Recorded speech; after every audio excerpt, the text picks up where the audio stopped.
6:53 de la mañana. Hermes Pérez es economista, mi próximo invitado está en estudio, lo agradecemos, profesor de macroeconomía de la Universidad Metropolitana, fue funcionario del Banco Central de Venezuela.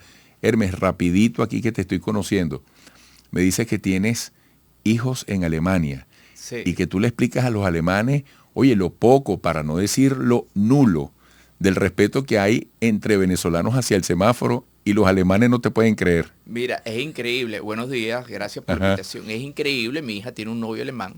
Y entonces cuando le explico que aquí en Venezuela no respetamos los semáforos, ni los peatones, realmente el alemán, novio de mi hija, se queda asombrado. Me dice, pero ¿por qué? ¿Cómo es eso que nadie respeta el semáforo? Entonces, ¿cómo hacen para cruzar la calle, para pasar la avenida? Y le digo, bueno, mira, eso es un tema. Por eso yo estoy en mi campaña, salvemos al semáforo. Fíjate mi taza. Aquí estoy con el rojo, el amarillo y el verde, porque, oye, tenemos que ser capaces de construir ese tipo de consenso para ir a más. Increíble. Si no nos ponemos de acuerdo delante del semáforo, imagínate toda la tarea que tenemos por delante, ¿no? Mira, Hermes, gracias por venir, porque, fíjate, esta mañana estábamos sobre la base de la revisión a la prensa hablando de la flexibilización de las sanciones. Y se habla entonces de la reinserción del Banco Central de Venezuela en el sistema SWIFT, precisamente por este motivo. ¿Qué significa eso? Para que lo entendamos todos. Fíjate, para recordarle a las personas, un conjunto de licencias que flexibilizaron un conjunto de operaciones que antes estaban prohibidas de realizar. Entre ellas está la operación del Campo Dragón de gas, que es una inversión conjunta entre Venezuela y Trinidad. A pesar de que nosotros no somos un país petrolero, el gas es un tema importante porque tenemos inversiones, tenemos un socio con Trinidad, y en Trinidad, las instalaciones de Trinidad serían capaces de exportar gas. Para ponértelo en contexto, el año pasado el gas aumentó 660%, mientras que el petróleo aumentó después de la invasión de Rusia y Ucrania, aumentó de 50 a 120, el gas aumentó 660%. Además tenemos la flexibilización de las operaciones. Perdón, ¿y el gas aumentó por esas mismas razones? Claro. Por la guerra. Claro. Entonces estamos hablando, te recuerdo que hay un tema con el calentamiento global. Claro. Y los combustibles fósiles son uno de los responsables del calentamiento global. Entonces el gas es una de las energías relativamente más limpias que existen. Entonces por eso el interés de nuestros socios, porque quien está impulsando eso son los europeos y sobre todo Trinidad. Nosotros en el actual contexto no tenemos mucho dinero para canalizar inversiones, y la inversión petrolera, que es importante, necesita amplios recursos. Con lo del gas, con la flexibilización del Campo Dragón, el Campo Dragón sería el único lugar de Latinoamérica capaz de exportar gas para Europa. Eso es un elemento muy, muy importante que se ha subestimado. Tenemos un socio que es Trinidad, que ya ha adelantado, y aunque esto no es inmediato, pero tendríamos la posibilidad de exportar gas a Europa. Ese es el primer elemento. El segundo, asociado con la flexibilización de sanciones, tiene que ver con las operaciones de bonos de la República y de PDVSA. Tenemos que recordar que aproximadamente hemos emitido unos 60.000 millones de dólares en bonos que están colocados en Nueva York, están bajo las leyes de Nueva York. Entonces con esto se permite volver a negociar estos bonos que, por cierto, repuntaron. Tenemos entonces la flexibilización de las operaciones financieras que usted me menciona, el caso del Banco Central y el caso el Banco de Venezuela. Esto es un aspecto muy importante porque significa que ahora podemos canalizar los recursos a través de esas instituciones financieras. Sin embargo, como usted bien comenta, esto no es un tema que es inmediato, porque para poder hacer eso, primero tenemos que habilitar las cuentas que teníamos. Yo no creo que el Banco Central todavía tenga, el Banco Central ni el Banco de Venezuela tengan cuentas activas en Estados Unidos.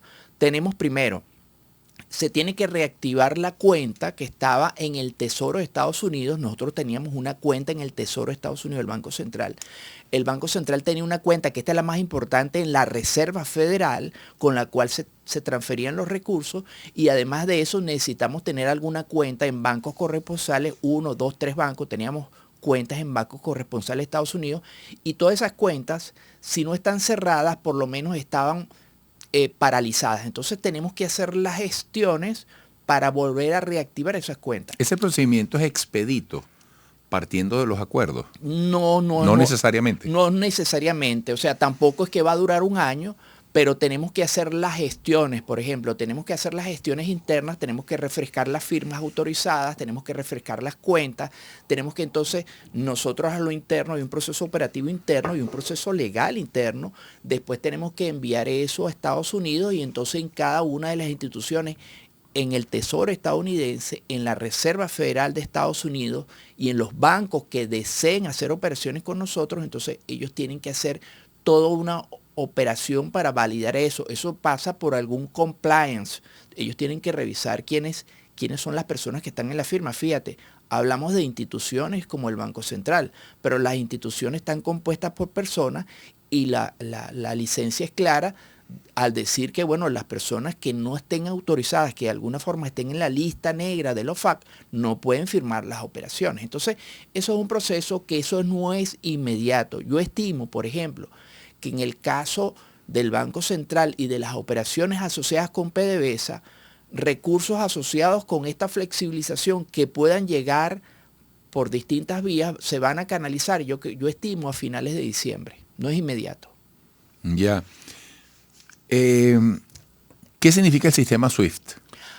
Fíjate, bien importante que hagas esa pregunta, porque después de regularizar las relaciones a través de las cuentas con el Tesoro, con la Reserva Federal, con los bancos corresponsales que deseen trabajar con nosotros, porque la cosa es preguntarle a los bancos de Estados Unidos quiénes quieren hacer operaciones con PDVSA y quiénes quieren hacer operaciones con el Banco Central. Una vez que estén hecho eso, entonces necesitamos reactivar el sistema SWIFT.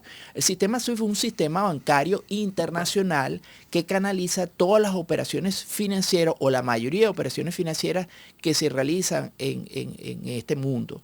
Entonces, para ese sentido, igual necesitamos un proceso operativo. Yo no sé si la cuenta SWIFT fue cerrada o fue simplemente se mantuvo inactiva.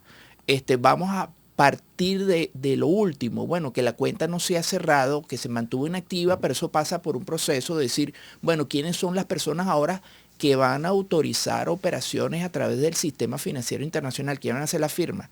El sistema financiero internacional es bien celoso de este proceso porque no puedes permitir que cualquier persona, porque está permitiendo que cualquier persona pueda firmar operaciones multimillonarias a nombre de estados soberanos. Entonces, para cuidar las formas, ellos trata de validar todo lo que tiene que ver con las firmas autorizadas, y una vez que esté autorizado eso, aparte de eso es un servicio que se paga. Una vez que esté autorizado eso, entonces se emite un código que entonces tenemos que tomarlo para realizar operaciones. Te recuerdo o les recuerdo a la audiencia, nosotros las últimas operaciones en el SWIFT la hicimos en 2017.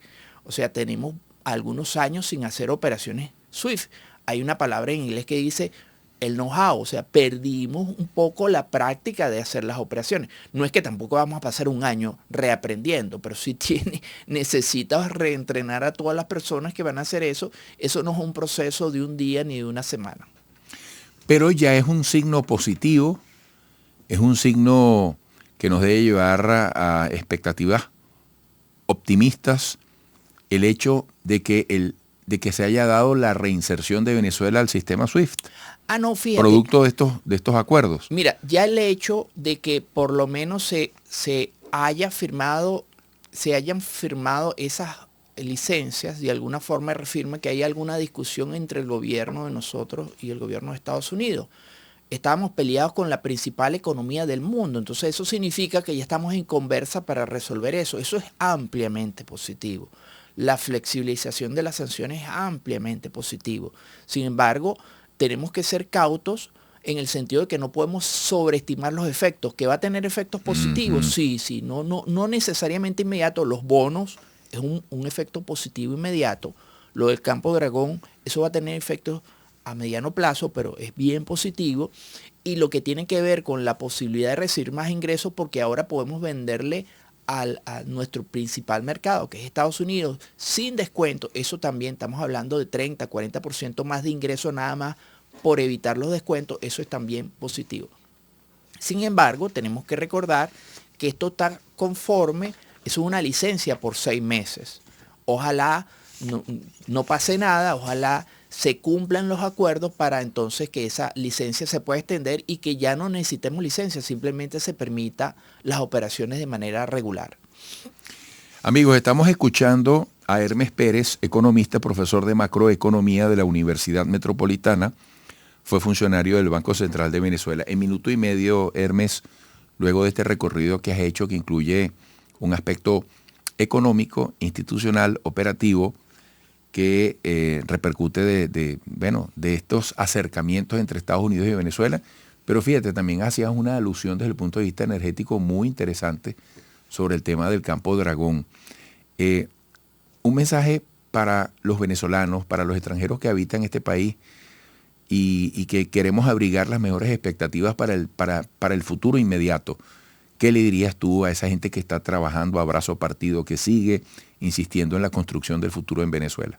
Bueno, esto es un paso importante en el sentido correcto para regularizar nuestras relaciones con Estados Unidos, regularizar nuestras relaciones con el sistema financiero internacional. No está exenta de riesgo, pero sin embargo tiene muchas ventajas y eso podría derrumbarnos de nuevo una senda de crecimiento.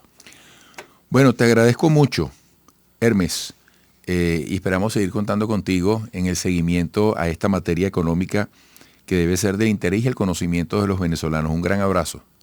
Gracias, saludos. Hermes Pérez, economista, profesor de macroeconomía de la Universidad Metropolitana, exfuncionario del Banco Central de Venezuela. Regresaremos.